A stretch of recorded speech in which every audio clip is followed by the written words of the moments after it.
More than 65 years have passed, and every Valentine's Day, Caroline goes to the train station to wait for her husband. She dresses up carefully every year, and the reason she does this is simply so that when her husband suddenly returns, he will see her at her most beautiful. From a young girl to an elderly woman with white hair, Caroline's grandson was deeply moved by his grandparents' story and contacted a well-known local television station. He hoped to use the power of the media to help his grandmother fulfill her long-held wish. After the media coverage, they located Caroline's husband's former comrades. That year, when their plane crashed, they luckily landed safely, but while crossing the tropical rainforest, they were unfortunately ambushed by enemy forces. Caroline's husband sacrificed himself to save a child, using his body to block the incoming bullets, and he remained forever buried in that distant and unfamiliar land. In his final moments, Caroline's image appeared in his mind. How he longed to hold his wife's hand once more. How he hoped to fulfill that Valentine's Day promise. His comrades later buried Nick at the site and carved a mark on the stone. When Caroline learned of all this, tears flowed like a spring. A year later,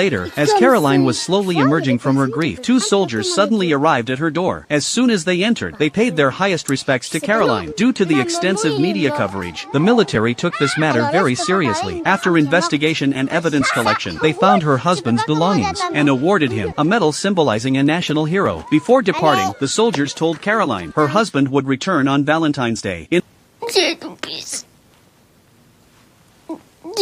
que ma maman est morte parce qu'elle est avec toi. Et je parlais avec ma maman. J'ai essayé, je n'ai pas pu. Elle m'a jamais répondu. Je lui ai dit de me parler. Handwritten safety card. It seemed as though they were the embodiment of his soul. The time came for the 66th Valentine's Day she had been waiting for, and Caroline dressed up carefully. C'est pas vrai!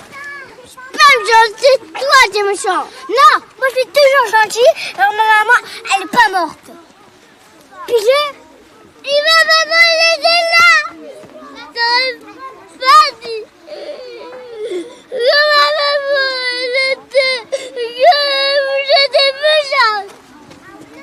Was no longer alive. She still wanted to greet him in the best possible way, but unlike previous years, this time she finally waited for her husband's return. Caroline's persistent waiting transformed her from a young girl into an elderly woman with white hair. However, her love for her husband never diminished due to the passage of time or the cruelty of reality. On the contrary, over the long years, this love has grown deeper and more steadfast. 66 years, 66 Valentine's Days. Caroline has shown us a love that transcends time and space, and has made us feel how great the power of love is. In the past,